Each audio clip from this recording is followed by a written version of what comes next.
Bonjour, très chers compatriotes. Ezali Wabino Pierre Mike Moulowai.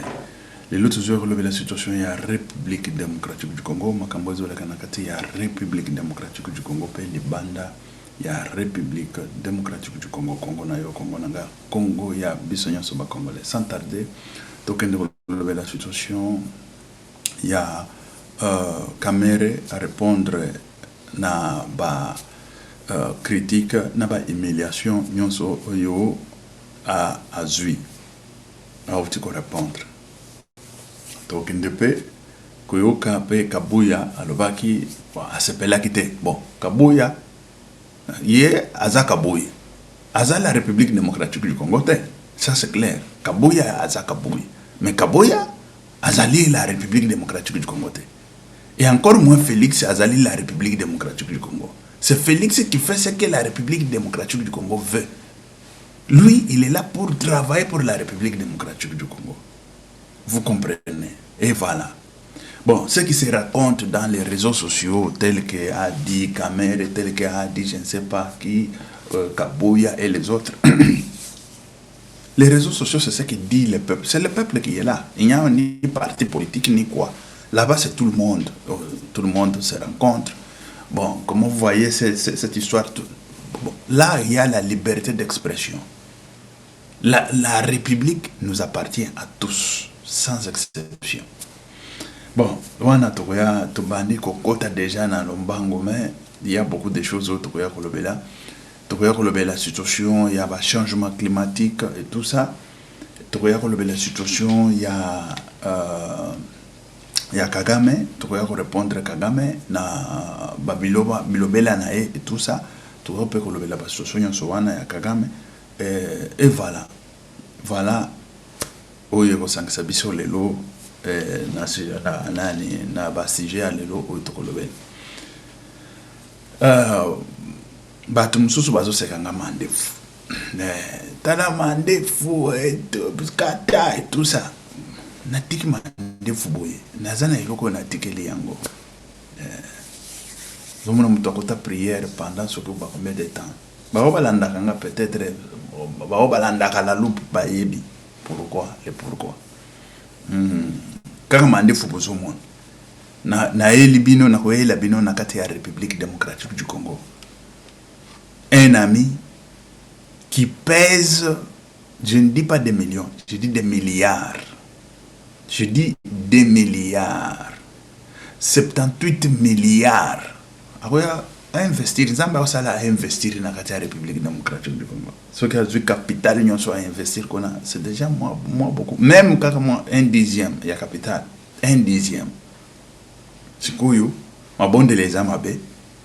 Il y a des temps où ma bonne de les alakamande, il faut les coller. Et ceux qui t'ont dit qu'il y a tant ça qui déjà première pas il y a Bitumba. Mais le mandat faut essayer de toucher assez. Bitumba baneko. Oh Félix Alobaki que quand le combat est dur, la victoire est belle. Quand le combat est dur, la victoire est belle. Et voilà, et c'est ça. Aza écologiste comme mon gars, écologiste, papa nae Azaki écologiste. Et toujours que nous bunda pona makambo oyo ya changement climatique, il y a banine et tout ça, investir et tout ça, akoya investir, akoya na kati ya République démocratique du Congo. Je dis, il ne pèse pas des millions, il pèse des milliards. Quand je dis des milliards, ce qui veut dire 78 milliards, parce que Azana Suisse, Azana Suisse, yende azo bonda siko na Suisse na niveau ya Suisse. Oyo kaka ba changement climatique et tout ça à gauche à droite, yende aza à la tête. Aza à la tête azo kene na ko bonda ba biloko nyonso wana. Tozo tshela bino bokende bomona bitumba ba changement climatique, bitumba ya ba écologiste. Bomonango ba kotaki na bakoti batu mususu bamonaki yango et sali mili etana na plateforme moko déjà ils a soki na ba 100 millions de vies, 100 millions de vues na Twitter. Siko soko ke na YouTube ok siko yo na ba platform mususu neti ba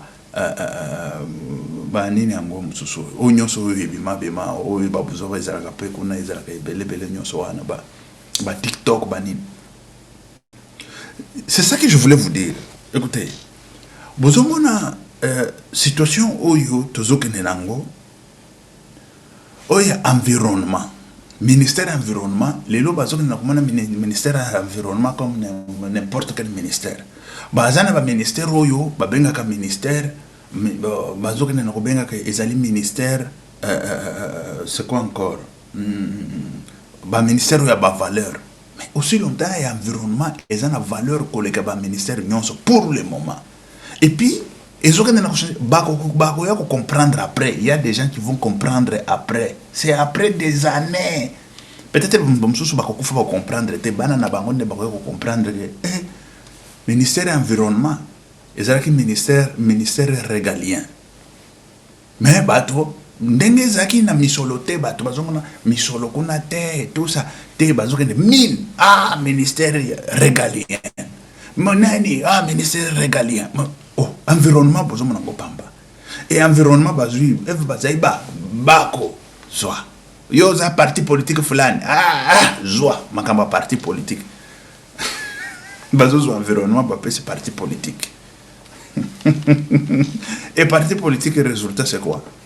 Et c'est comme ça. Résultat, c'est Yango. Yango, tout ça, n'a pas mesa. To boite que résultat et environnement, oyo, maman, il va ba sali, to boy yango, et ça va continuité à ba projet oyo salem. Mais ba continuité à ba projet, il faut qu'il y ait des projets costauds. Il y a que, on peut chercher comment environnement, et surtout côté Nabiso, il y a la République démocratique du Congo. Nous avons beaucoup de choses à faire. Il y a que comment environnement nabiso et ko pesa biso mosolo environnement nabiso et comment environnement sain environnement nabiso et comment bana tout ça il y a beaucoup de travail à faire là-dessus. Je vous dis, je vais vous amener en République démocratique du Congo un ami. Je me suis fait un ami qui pèse 78 milliards, je dis 78 milliards de francs. C'est francs et euros, c'est presque la même chose. 78 milliards. Je dis, je répète, milliards. Nakotanga kombo na ya wate. Natanga bandogi ba chor ba zakaba hotel. Bon moi mande fo kusewa. Bitumba ba chor. Nabana. Ba fanda ka ba hotel ka ho. Tobetele ya, tobetele. Siko ba ke ko beta crochet, siko moko siko zoka bazoe ba teke ne siko zo pesa force siko. Parce que les regretter. Et ça, bongo, 78 milliards. Il y a quoi investir dans le Congo. Il y a quoi investir dans le Congo. Et ça, il faut l'amener. Congo, et bandengini, et koko lamuka. Tobanda ko lamusa Congo. Moi, misala et banda ko monana, banini banda ko monana, et tout ça. Asa écologiste, je vous dis. Comme moi, écologiste. Papa na épé écologiste peut aller là Afrique. Akendaka Afrique mingi. Maintenant on commence la République démocratique du Congo. Mais ce qu'on a wandé a eu une opportunité, il y a que à kende ko investir, to kende na à investir ce qu'on. Mais là non, tout ça en marche et voilà. Écologiste je vous dis, écologiste. Et oyo to na lingana loba ya ba sero bakotaki nakati ya bakoti yai deux sœurs ba écologiste bakoti na misé babwakeli salité na ba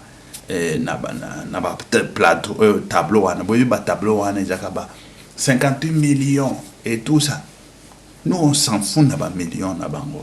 Nous sommes des écologistes, on s'en fout na ba milliards na ba millions. Là où on veut vivre, c'est sur cette terre, et on va laisser nos enfants sur cette terre, et nos enfants doivent vivre sur cette terre. Ndenge batu bazali ba égoïste, ils regardent que leurs propres intérêts, et intérêts financiers, leur propre poche. Et voilà, parce qu'on a une planète. ba intérêt personnel.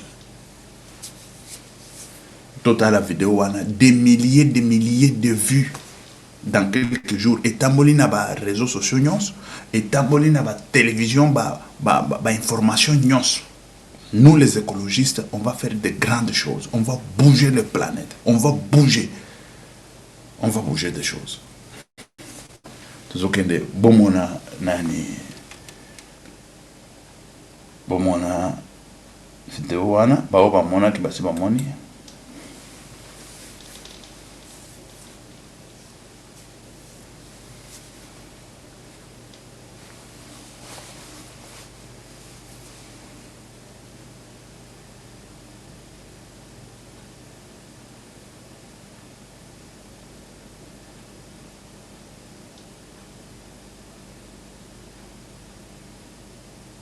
Bomona bitumbo.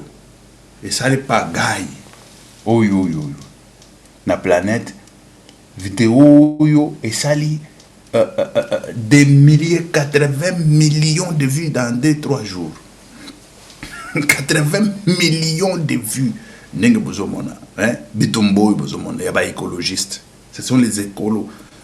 Ba boa ki une nani wana bazolo ba bino bomoni makambo ya changement climatique et pamba et tout ça bo fande au misolo et tout ça et voilà les écolos écologistes ba écologistes bangoyo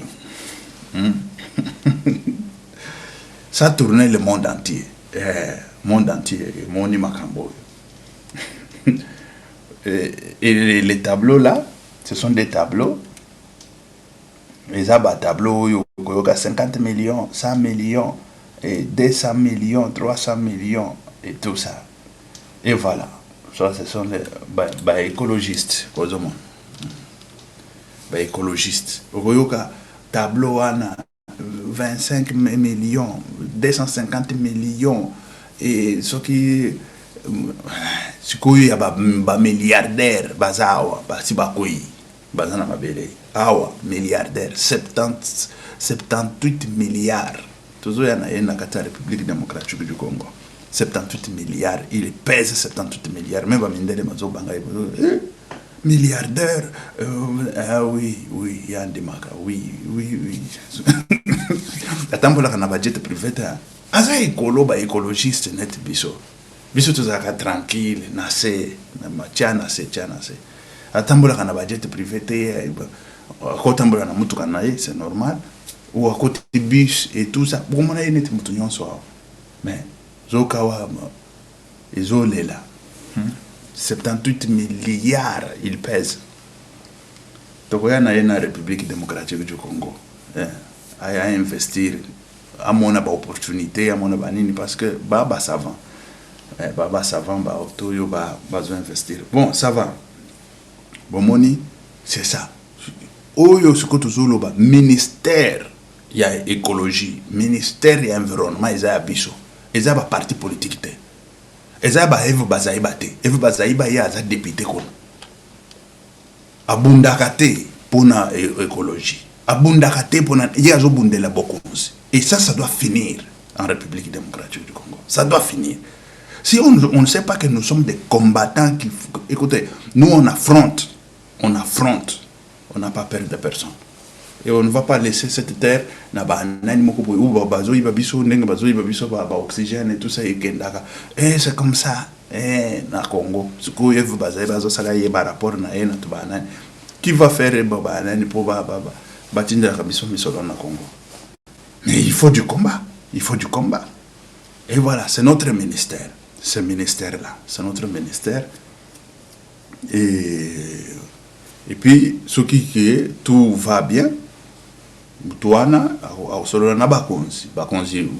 Félix Antoine Tshisekedi Tshilombo. Parce que c'est beaucoup d'argent. Il y a acheté. Pour investir ce qui on ne sait pas. Opportunité dans la République démocratique du Congo, il peut aussi donner des boulots, des travaux et tout ça dans la République démocratique du Congo. Et voilà, c'est comme ça. Et tous les situations, parce que ces situations, avant tout le Congo, il faut pas comprendre que c'est des situations très capitales. mais bato bazo comprendre yango kaka te. Ezali une situation très capitale. Très capitale. Et voilà. Et tous les qui situation, tous ceux qui ne sont pas dans situation, il y a Kamere. Kamere abimi kono.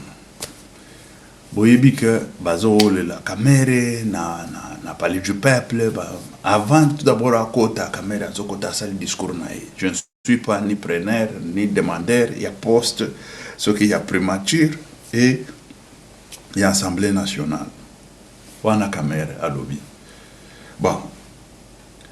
Kamere a sali déclaration na ya Zuluba tana banda usala suki na ministère ya finance achaki batu nyonso bakumi na mituka azaki na parlement batu nyonso bazaki na mituka et c'est ça, ce n'est pas ça.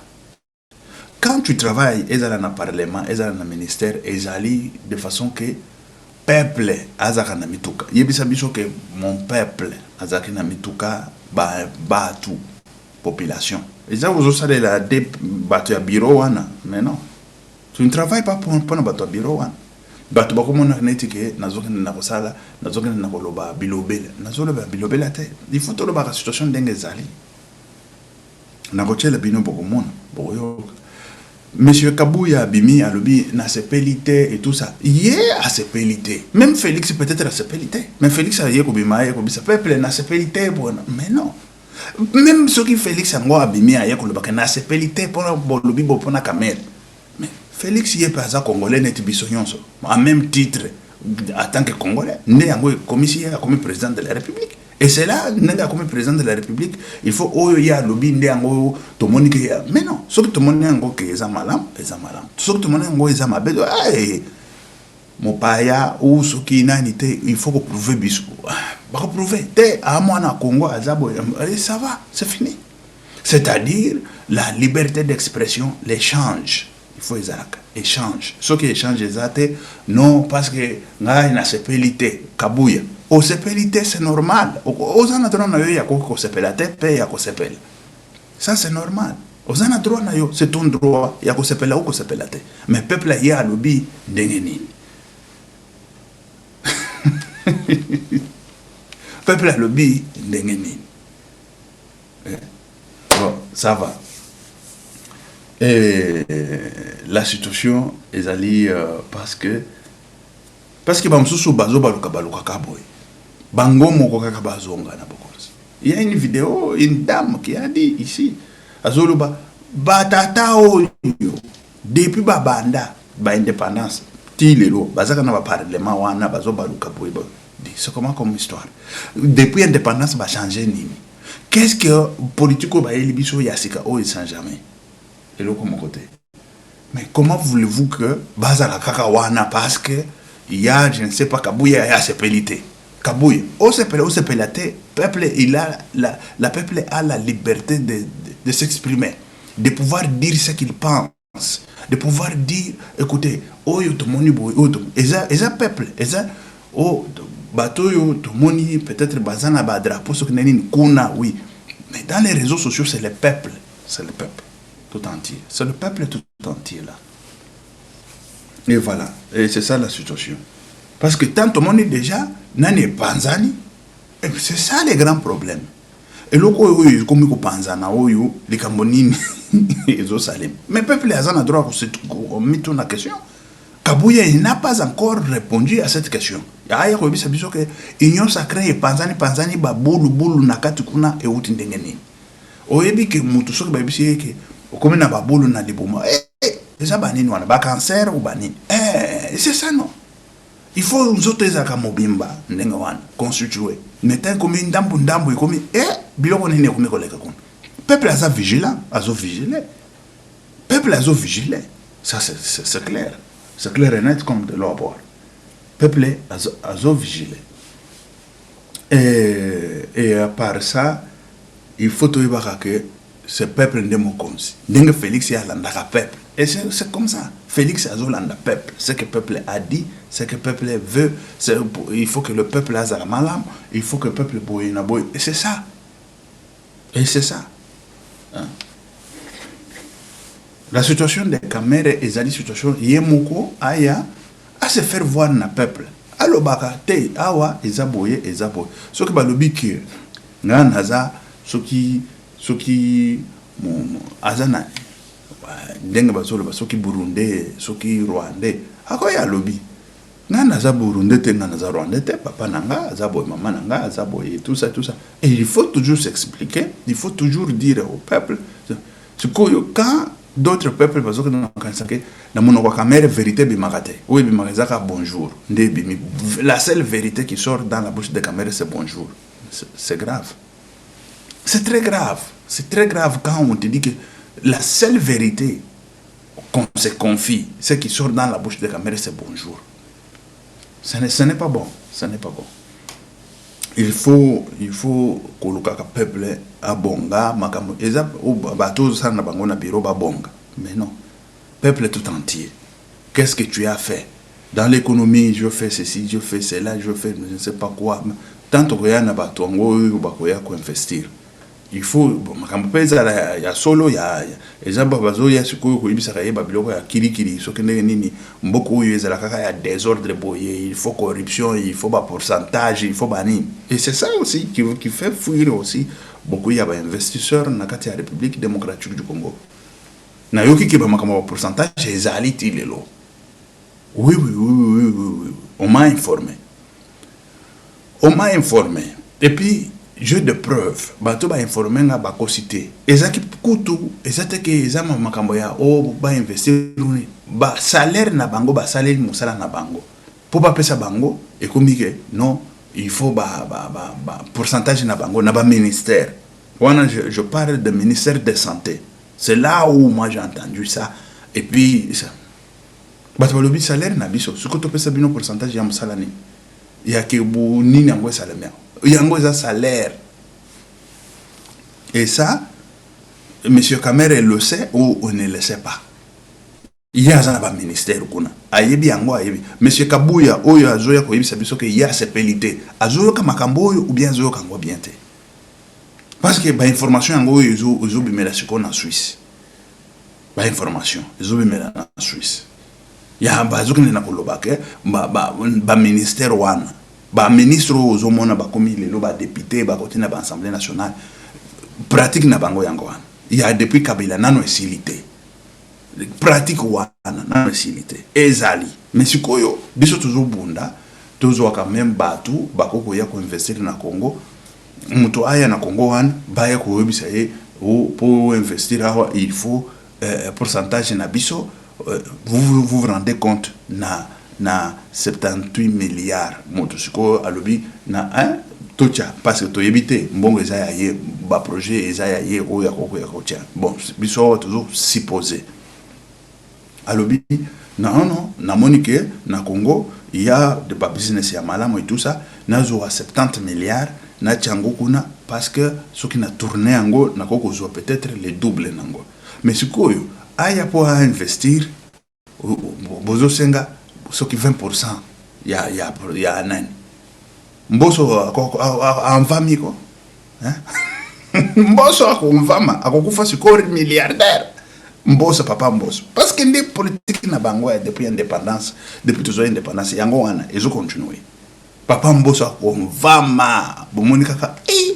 moto amvami na pokwa taningi akufa siko amvami. Vous vous rendez compte que 20% il y a 70 milliards, c'est combien? Vous avez 20%. 10% déjà, c'est combien? C'est quoi 20%? Papa Mboso, c'est quoi et tokari et l'équipe à loterie. On va mais c'est cette pratique-là. Et maintenant, qui va accepter après ça qu'à pourcentage? Qui va accepter après ça qu'à pourcentage? À refonder chez et tout ça. Et voilà pourquoi la République est sauté. Quand je vous dis comme ça, je vérifie, il y a des preuves tangibles. Naba ministère oyo, ba ministre oyo na ba côté l'Assemblée nationale. Et les gens qui combattaient matin, midi, soir, on est là. Carboy. To comme vous avez naba investisseur ba ya ko investir na Congo bango ba tsenga lisusu ba pourcentage ba mvama lisusu basenga ba pourcentage ba mvama lisusu biso marche pied na bino marche pied ko to marche pied sikoyo nani kabuya ozoyo kama kamo nazo loba ou bien parce que kama nazo loba nazo ko sate kabuya ya IDPS ozoyo kama kamo nazo loba oyebi yango te parce que bato ba ibisinga bazaka ya IDPS soko zo tia tembe na luka numéro na yo na pesa bato yango spécialement oyo kabango na mato na yo ba ya IDPS pourcentage na ba nani ba ministère wana bato wana. Et nous avons combattu tout le temps jeunesse na biso ici na combat pour bango bazoka ba pourcentage ba comment ba millionnaire ba milliardaire et tout ça. Et voilà. Et c'est ça. Et c'est ça. Ça doit finir, ça. Ça doit finir au moins une seule fois pour toutes, non? Ça ne doit pas finir au moins. Il faut Massia aya pour assister le Camboy. Naba ministère one. Sikoyo batu baolo la mutu ou baolo la batu qu'on a parlé du peuple au tête sépélité. Kabuya, au sépélité. Toi viens me dire le contraire. Il y a Oyo Ozo sépélité, pourquoi? Parce que le peuple a lobby. Yango il faut que ça soit le peuple, non? C'est le peuple qui a tué ba galon ou a longoli yo ba galon. Et ça peuple. A tué yo ba galon pour a longoli yo ba galon. Et voilà, très chers compatriotes, la situation est très chaotique. Mais tant au fandi boy, ba maman wana bazoloba, ba maman oyo na zocha, ba tunyonso basi balanda ki to chali susu. To chali susu parce que to kolemba te, ko chaka ye. Parce que batu wana oyo kabuya beaucoup mieux ko changer politique ya IDPS, ezali susu politique oyo to yebelité. Il y a ba pourcentage na ba nani. Et Etienne Tshisekedi azaki na politique wana te. Etienne Tshisekedi wa mulumba. Ba pourcentage na ba nani. Ah mais non. Mais non, nous on va continuer le combat le pire combat ya Etienne Tshisekedi. Il y a Etienne Tshisekedi pur combat. Et c'est ça, dans la lignée, il y a pire combat ya Etienne Tshisekedi. O sepela Congo. Et comme il y a battu, il faut pas sepela. Congo. Et comme il y a battu moko boye, au fandi non na sepeli ou na sepelité. Ah, au sepelité. Bon, ça va. Tozotia na koche la bino ya Kabuya. Beaucoup yoka comme si nazo s'en prendre na Kabuya. Je ne m'apprends pas de Kabuya. Je ne m'apprends pas. Mais je dois redresser la République. À la prochaine, aya ko sala ka disusu ba déclaration de lengo wanate. Ce qui va oleli, sikoyo wana ndeko kuma ba olola ye. Bazo olela mutoyo azana ba antécédent na ye. Oyo batu bazo olela ye. Azana ba antécédent na ye. Et c'est ça, quand on travaille, on laisse des traces, on laisse des antécédents, on laisse tout. Sikoyo kabuyo yo kokote lango na katikati nyoka tanko sima na katikati akoswa yo. Osimbika nyoka na katikati akoswa yo ba osutuka aswa yo. Odaero otiki na politique ango.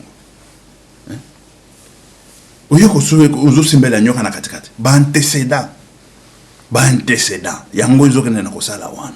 Ce sont des antécédents izoganga. Tamba antécédents izokene na koganga koya yoko kabuya okotela na katikati yo comme député lelo obandi makambo na yo politique yango ya solo siko obandi ndesikoyo siko bandi kokotela batu yo olavaka batu osala soki ndenge nini kabuya ozotia likolo esika batiaka te nazolukela bino video ya kabuya bokende boyoka ye azotia likolo esika batiaka te et voilà yo ozokende kotia likolo esika batiaka te yo yebi mbo makambo yo moto asala politique osali yango kan. C'est maintenant que tu commences la politique active. Quand on appelle la politique active, c'est maintenant. Tu commences la politique active, concentre-toi yo na makambo na yo. Kokende ko se concentrer na makambo ya batute, oya ko memangambwa. Mais oui, concentre-toi dans makambo na yo, hein. Ne minimisez pas les autres. Ils ont apporté aussi quelque chose dans la victoire. Les derniers mots reviennent au chef. Ne minimisez pas les autres. Ils ont apporté aussi quelque chose dans la victoire que nous avons aujourd'hui. Il faut tenir compte de l'apport de tout un chacun. Nous ne pouvons pas dire que non, nous allons tout prendre. Il y a une chose qu'il faut éviter en politique, la fixation. Il faut tenir compte de cet aspect. C'est comme tout à l'heure ce que j'ai vu, l'attitude de certains militants des partis politiques. Je n'ai pas du tout aimé ce qui s'est passé tout à l'heure à l'endroit d'un grand responsable politique de notre pays, Honorable Vital Kamerhe. Je n'ai pas aimé ça. Je condamne fermement de tels genres de pratiques. Même quand je suis arrivé ici, heureusement quand vous voyez les vieilles mamans là, ne pouvaient pas crier.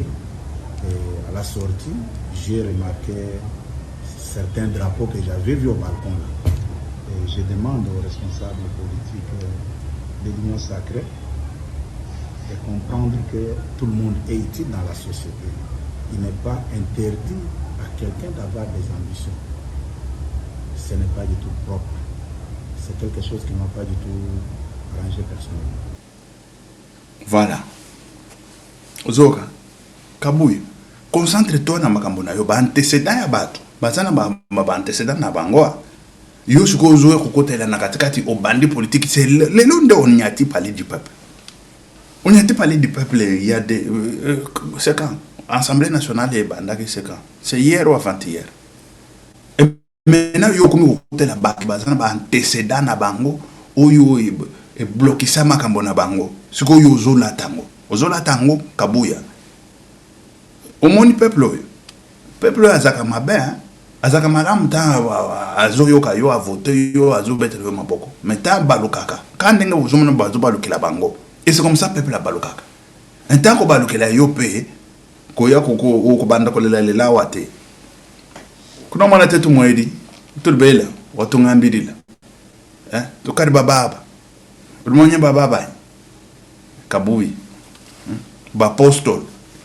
Zambi wa apostol wa manyi mafuta bela mafuta ya kubara. Et c'est ça. Bitumba. Il faut que éviter bitumba. Bitumba ko yo ya molimo na ya nini et tout ça. Éviter ango. Bundana no ya molimo. Bundela ya yo na ya molimo ya yo. Tika makambo Kamerhe abunda ya ye na makambo na ye ba antecédent na ye ba makambo mabe o asala o malamu o nini abunda asala makambo na ye. Ça c'est clair. C'est très clair. C'est très clair. Kuya koloba na sepeli o na sepelite. Koloba kabiloko wana te. Yo bundela na novina yo, bundela bitumba na yo, bundela peuple.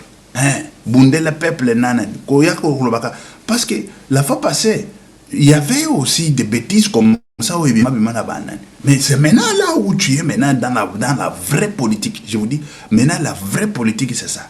Et quand tu es dans la vraie politique, et c'est ça, que ça ba déclaration au banda ko ça là temps qui n'a pas na rassemblement ya IDPS parce que na rassemblement IDPS tu as fait ba gaffe belé ya ba déclaration ko boy. Mais comme tu n'étais rien, Ozaki ni député, ni nani, ni. Bon, Ozaki parti politique qu'on a isa privé makambona bin. Et maintenant tu es dans la vraie politique. Dans la vraie politique ko lo baka lisusu ba buzoba ya mike wana oh nani bo non. Kanisa 4 fois avant obanda koloba. Ozo kanisa lobi oyo le nazolo ba isa et voilà. Ce qui bozo sala ba erreur. Écoutez. Ça concerne les autres personnes à Kabuye. Parce que je me rappelle moi une fois, Kakawa na lobela ki lisusu makambo, ozomona ba makambo sur le plan international. Ba situation ezokene na koleka na Israël na Palestine. Je dis Israël azokene na kosala ba mbeba moko boye et kokuté ye cher. Il y a eu des gens au balinga ko yokanga te. Israël il y a comme Nzambe, ata Nzambe te. ou tozo kende vers tout droit le mur oyo bo Israël a commis tout à yemoko a yebindengene akobi mate ba autorité à Israël wana bazo sala bambeba moko ya ebele bato wana c'est vrai que baza ba terroriste ba ye basali terrorisme et mona ni biso nyonso to condamner bato nyonso ba condamner monte condamner mais bango ba ko répondre par un autre terrorisme. Ils devraient répondre correctement de façon que ils doivent récupérer tout d'abord bateau bazou parce que bateau en tambayaki bazou ba otage et ils savaient c'est déjà calculé tout c'est déjà calculé tambazo que na ba otage bino boko yana ba bombe bon bozo bombe palestinien bobo ma palestine mobimba bo c'est lisango parce que même ça otage est-ce que bozu yango mais non bozu yango ta mais ce que beaucoup perdre 100 wana bo perdre na batu na ba guerre na nini qu'est-ce que vous faites et la solution c'est quoi? Il a fallu qu'on ait une solution moko oyo ezali que tout le candidat to récupérer ba obarzana no vivant na maboko ya banani wana.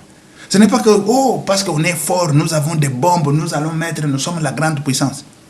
Lelo makambo moko na banda ko lobango awo. Ba comme ko yebisa mo premier ministre ngo ya Israël wana a démissionné chef ya gouvernement wana a démissionné. Pourquoi parce que le batu na biso parce que nous avons besoin batu wana baya. Mais tu ne veux pas dialoguer, tu veux faire batu na ye moko babandi ko nani. Batu na Israël batu ba comme dans la rue pour pas bimisa gouvernement wana et longwa ekende. Et puis ça gouvernement ya union nationale au basalaki. Siko batu ba boyango bazoloba nous avons besoin ya que baye la biso batu wana. Ils n'ont pas besoin bobo mo palestinien non sote. Ce que bobo mi bango intérêt na bango ezani. Intérêt na bango ya Israël ezani ni bobo mo palestinien non nyonso. Intérêt na bango boye la biso bande kona biso oyo bakangi bango kuna. Et makambo mosusu wana après. Et c'est ça qu'il a fallu faire le peuple nano.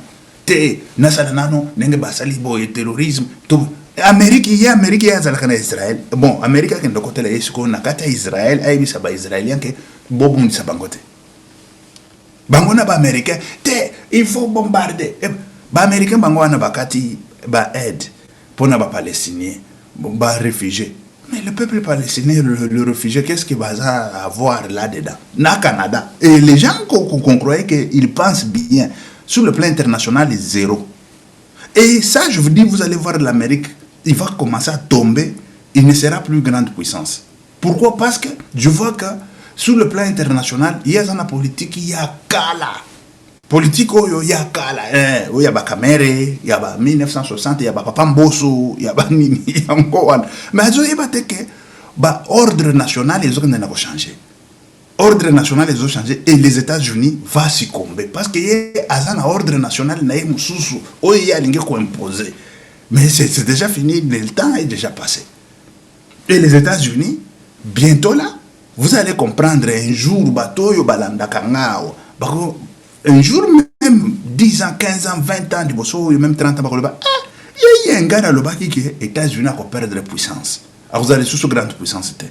Parce qu'il ne sait pas comment on a Nicolanda, sur le plan international, bon, quelles sont les stratégies qu'il faut mettre pour qu'on a conquérir. Parce que les lois comme il y a 50-50, 50-50.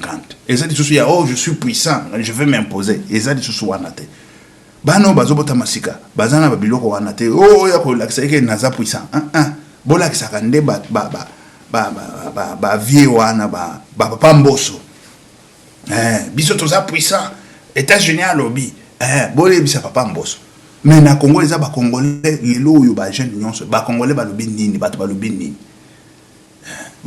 nini yo peso nani kabuya yo kaka bato ba lobby nini landa mouvement landa mouvement peuple lingini bon yango bozonga na Félix Azomata parce que Félix Azolanda peuple lobini omona landi peuple lobini alandi et c'est ça qui fait au grandeur ya Félix yango mais ce que zoya contre na peuple et je regrette parce que on a dit ça à Kamere Keba je te dis Keba tu commences maintenant la politique si tu veux sortir vite dans la politique continue comme ça tu vas succomber.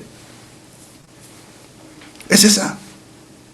Israël, je disais, mais bateau yo baza bateau alo lingeni. bayeli bino terrorisme bino siko bukena terrorisme fa 50,000 beaucoup mo butia bango ba bombe na ba hôpitaux ba jeune na ba université na ba nini beaucoup mi banani bino na planète oh bana na Nzambe Israël ba bana na Nzambe Israël awa biloko wana awa esalaka lisusu te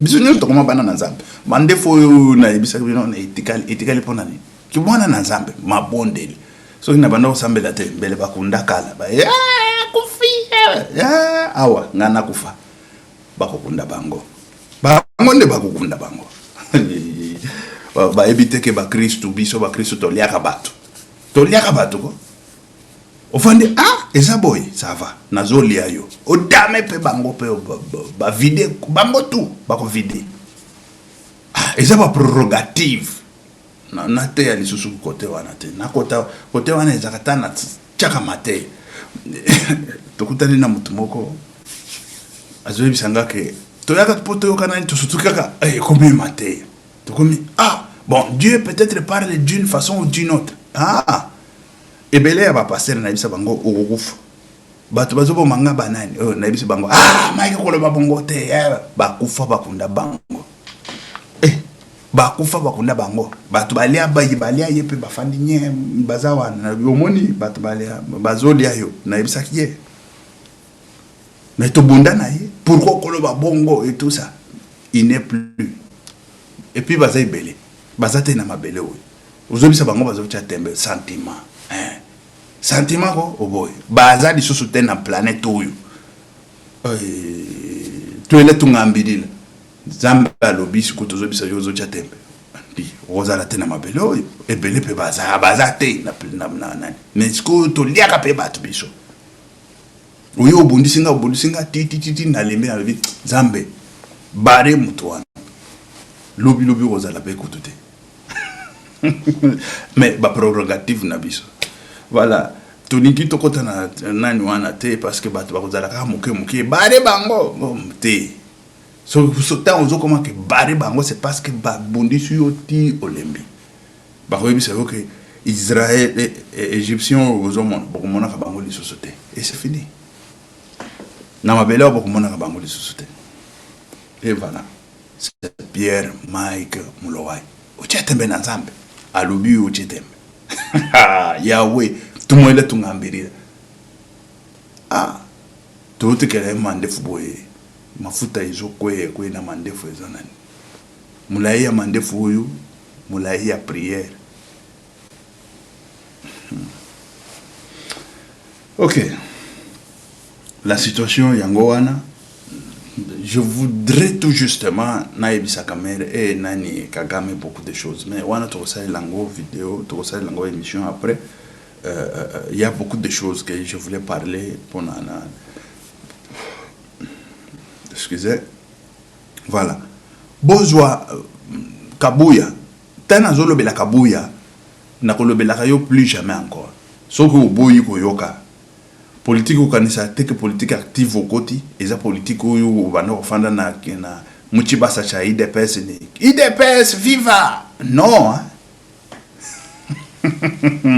muchibasa cha IDPS ozoloba IDPS viva eza makambo mususu kuna okoloba même yo mama na yo IDPS viva bato bandimi kaka viva et ça passe mais oyo eza politique suko active na kata politique active tala vie na yo n'évitez ce que Félix a vie en âge par rapport na yo mais par rapport na biso oui ngana solo ba combat ya foreman beta mangana na botamaki te soki na botamaki mbele nazaraki mais soki ata soki na botamaki mbele naza bébé combat na beta biso to nan to botamate Félix azavie na biso mais na ebité soki yo azavie na yo soki azavie na yo landa lokolo tala Félix ndenge azosala et c'est ça ba stratégie go Félix azosala landa biso nyonso tozolanda tozotala vio asanene et ça va bien comme susu nazokende kokutango na ba université natali pourquoi Félix akendaki koyoka na Kagame tant kotaki na bokonzi Je l'ai vu ça, na banani ya ba conflit.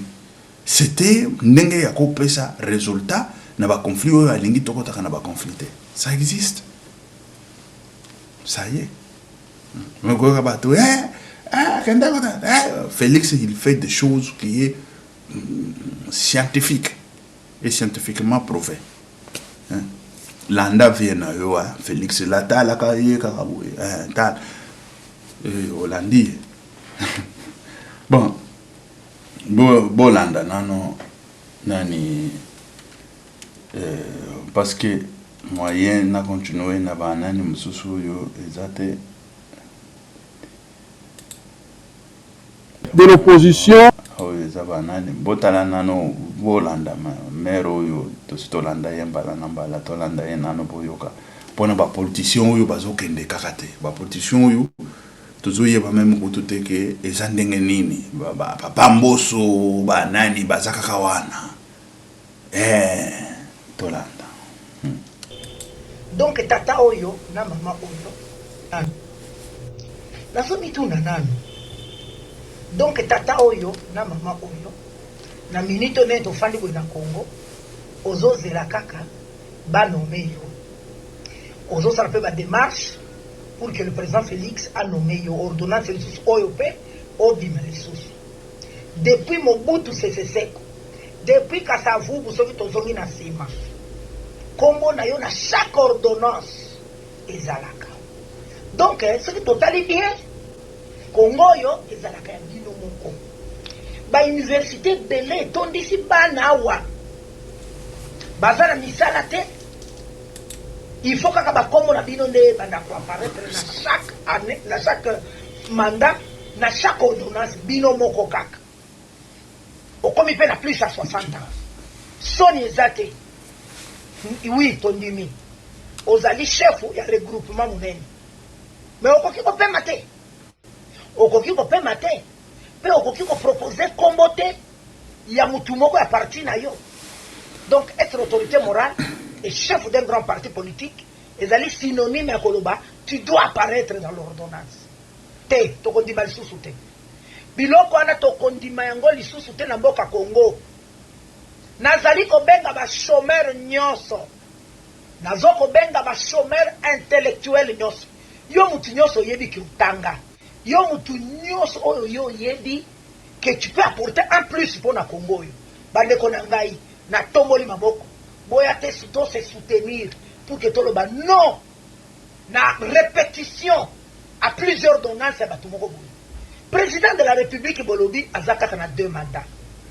Yabine ezali illimité. Aussi au coma plusieurs fois nommé dans le gouvernement, chaque gouvernement yokak. Aux autres la lisusu aux appelle sous des marches yo lisusu.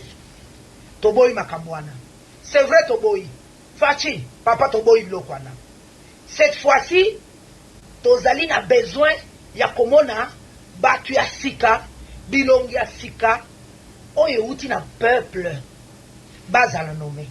Batu nyonso bakie kotanga pour que ba apporter un plus na Congo. Congo ngo bakobana kaka kofinga kabiso nyonso bizoba pona bino batu bo blokaka panier liboso na bino. Donc le panier qui doit circuler ne circule pas et termika ke pa na bino. Omoni batata oyo. Omoni bino ba mama oyo. Bokanisaka Congo ezali ya bino moko. Ya mbala oto kondimate. Vous ne serez pas nommé, peu importe nombre de députés bokozala na yango. Boko fanda, on a déjà préparé place moko kitoko pona bino. Botika ba nouveau expérience et kota. Fati asala musala ne kitoko. En tout cas, je suis désolé mais c'est ça la vie. Donc tata oyo na mama oyo. La famille tuna na. OK. Bozoka, kaka bango moko. Sikuyu peuple alobate. Alobakate, peuple alobakate, afandi na eka nye, azotala, parce que les politiciens ne sont pas se faire. Ok, merci très chers compatriotes. On a toujours zonga des sous la situation. Nazana makambo belé, mais sinon vidéo vous allez tellement molai. Il y a beaucoup de choses. Toujours ya relever la ngoka la mingite. Ok, merci, ciao. Que Dieu vous bénisse. C'était Pierre Mike Molowai, écologiste. Et voilà. Bah, écologiste bazoya na Congo. Merci, ciao. À la prochaine.